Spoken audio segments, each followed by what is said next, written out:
Today, we are going to talk about madness. It is said that there is a thin line between genius and insanity.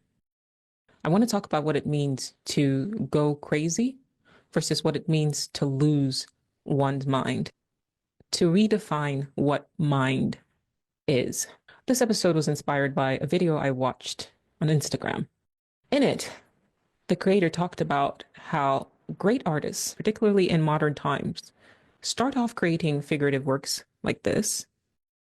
And then as they get older, or the longer they paint, the more their work evolves into, well, what you've seen with Picasso, until eventually what they end up with is something completely different. And it's hard for you to say that's the same mind that created this. If you looked at Rothko's earlier work versus the work he became known for, completely different.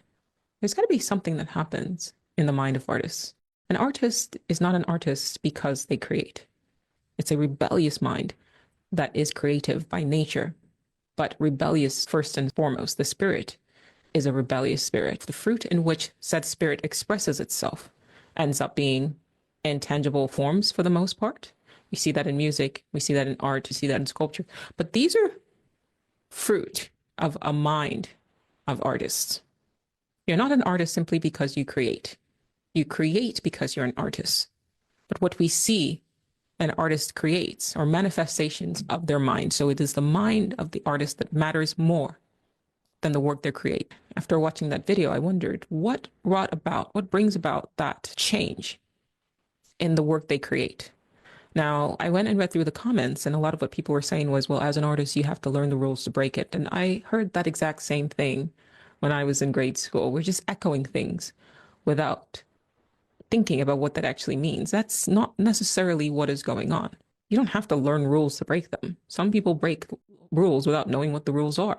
Alfred Hitchcock was one such artist. There were things that he did with film that he did simply because he didn't know the rules. He didn't know that he wasn't supposed to do that. He didn't know that it was impossible. He just did it. If he had had the training and knew the rules, then we wouldn't have seen a lot of the work that he created because he would have thought it not possible. Everything is possible.